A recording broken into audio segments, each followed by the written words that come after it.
Talkatora stadium में आम महोत्सव ने सजाई महफिल। अद्भुत तरह के नामों ने लोगों का मन लुभाया। प्राकृतिक आपदा से निपटने के लिए गाजियाबाद में हुआ मॉक ड्रिल का आयोजन। ईरान ने किया भारत का जोरदार समर्थन। पीएम मोदी की यूएई के राष्ट्रपति से हुई फोन पर बात। हिंदू और भगवा को आतंकवाद से जोड़ने वाले दिग्विजय सिंह का बेटे की खातिर बड़ा यू टर्न। गोवा में बीच पर शराब की बोतलों पर लगेगा प्रतिबंध। बांग्लादेशी एक्ट्रेस फर्जी आईडी के साथ हुई गिरफ्तार। बारिश ने बढ़ाए सब्जियों के दाम। टमाटर पहुंचा 100 रुपए प्रति किलो के पार। चुनाव से पहले नीतीश कुमार का बिहार वासियों को तोहफा। टैरिफ के आदेश पर ट्रंप ने किए हस्ताक्षर। ब्राजील और सीरिया सबसे ज्यादा प्रभावित। अनिल अंबानी को ईडी ने भेजा समन। 17,000 करोड़ के लोन फ्रॉड से जुड़ा मामला। नमस्कार, स्वागत है आपका आर न्यूज नेटवर्क में। मैं हूं आपके साथ नेहा। आइए जानते हैं आज की तमाम बड़ी खबरें। आम जहां अपने अद्भुत और मीठे स्वाद के लिए जाने जाते हैं, वहीं दिल्ली के तालकटोरा में आयोजित आम महोत्सव में आम अपने अजीबोगरीब नाम से लोगों के बीच चर्चा का विषय बने रहे। एक तरफ जहां सुंदरी ने लोगों को खूब लुभाया, तो वहीं दूसरी तरफ योगी आम ने लोगों के बीच एक अलग ही जगह बनाई। अलग अलग किस्म के आमों ने अपनी मिश्रित खुशबू से दर्शकों को आम के बगीचे का एहसास कराया। ऐसा प्रतीत हो रहा था कि एक बगीचे में मानो सैकड़ों किस्म के आम के पेड़ लगे हों। जी हाँ, फलों के राजा आम की अनोखी महफिल सजी, जहां देश और दुनिया के तमाम बड़ी शख्सियतें शरीक हुई। गाजियाबाद में 5 अलग अलग जगह आपदा प्रबंधन के तहत मॉक ड्रिल के इंतजाम किए गए, जहां प्राकृतिक आपदा आने के बाद उस आपदा से कैसे निपटा जाए, इसके नियम लोगों को समझाए गए। गाजियाबाद के एक स्कूल में मॉक ड्रिल किया गया, जिसमें भूकंप आने के बाद बचाव कैसे किया जाए और बचाव टीमें किस तरह से अपना काम करती हैं, ये दिखाते हुए बखूबी तरीके से इसकी जानकारियां दी गई। इस दौरान शासनिक व प्रशासनिक अधिकारियों के अलावा एनडीआरएफ, एसडीआरएफ, पुलिस, अग्निशमन विभाग, एनसीसी, स्वास्थ्य विभाग आदि की टीमें मौजूद रही। आपदा में फंसे लोगों को बारी बारी कर सुरक्षित निकालते हुए सारी प्रक्रिया दिखाई गई और समझाई गई। मालेगांव बम धमाके में फैसले के बाद सबसे चौंकाने वाला बयान वरिष्ठ कांग्रेस नेता दिग्विजय सिंह का आया है। उन्होंने हिंदू आतंकवाद या भगवा आतंक जैसे शब्दों के उपयोग से साफ इनकार कर दिया। उनका कहना है कि उन्होंने ऐसा कोई शब्द कभी उपयोग ही नहीं किया और न ही इस शब्द को कांग्रेस ने गढ़ा है। आपको बता दें कि पूर्व मुख्यमंत्री दिग्विजय सिंह लंबे समय तक हिंदू आतंकवाद को लेकर भाजपा के निशाने पर रहे हैं और अब जबकि जयवर्धन ने कांग्रेस पार्टी से अलग सॉफ्ट हिंदुत्व की लाइन पर आतंकवाद को धर्म से जोड़ने से मना कर दिया है, तो दिग्विजय सिंह उनके साथ दिखाई पड़ रहे हैं। टैरिफ को लेकर भारत और अमेरिका के बीच चल रहे विवाद में ईरान पहला देश है जिसने भारत का जोरदार समर्थन किया है। ईरान ने कहा है कि अमेरिका कारोबार को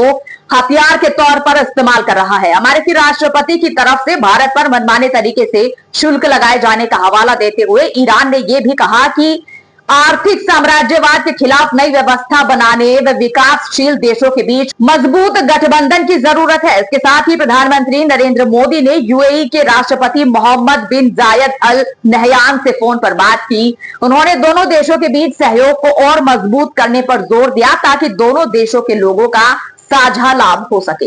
अगर आप भी गोवा घूमने जाते हैं या घूमने जाने का प्लान कर रहे हैं, तो इस खबर पर जरा गौर करिएगा। गोवा के मुख्यमंत्री प्रमोद सावंत ने विधानसभा में बताया कि राज्य सरकार समुद्र तटों के पास कांच की शराब की बोतलों की बिक्री पर प्रतिबंध लगाने और उनकी जगह कैन पर विचार करने जा रही है। सरकार का मानना है कि टूटे हुए कांच के टुकड़ों से पर्यटकों के घायल होने की आशंका है। इसके साथ ही पर्यटन मंत्री रोहन खाउंटे ने सदन को बताया कि मौजूदा कानून में समुद्र तटों पर कूड़ा फेंकने वालों पर 5,000 रुपए से 50,000 रुपए तक का जुर्माना लगाने का प्रावधान है।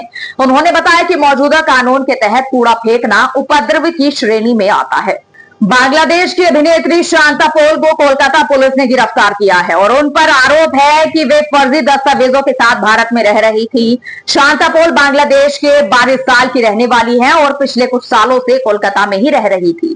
बांग्लादेशी अभिनेत्री के पास से फर्जी आधार और वोटर कार्ड मिला है, जिसके चलते उन्हें हिरासत में लिया गया है। फिलहाल 8 अगस्त तक उन्हें पुलिस रिमांड पर भेज दिया गया है। आपको बता दें कि पॉल ने अपने करियर की शुरुआत मॉडलिंग से की थी। शांता पोल कई टीवी एड्स में नजर आ चुकी हैं। इसके अलावा उन्होंने बंगाली और साउथ की फिल्मों में भी काम किया है।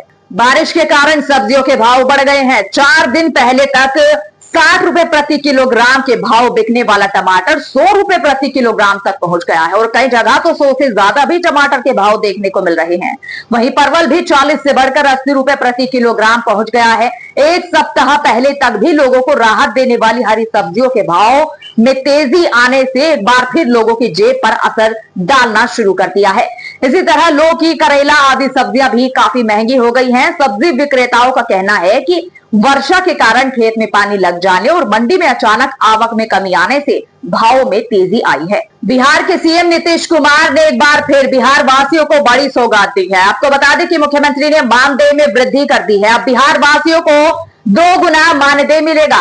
अपने एक्स हैंडल पर सीएम ने लिखा कि नवंबर 2005 में सरकार बनने के बाद से ही हम शिक्षा व्यवस्था में सुधार के लिए लगातार काम कर रहे हैं। 2005 में शिक्षा का कुल बजट 4,366 करोड़ रुपए था, जो अब बढ़कर 77,690 करोड़ रुपए हो गया है।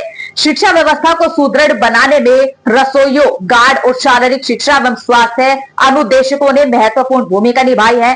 इसी को ध्यान में रखते हुए इन सभी कर्मियों की मानदेय राशि में सम्मानजनक वृद्धि करते हुए 2 गुना करने का निर्णय लिया गया है।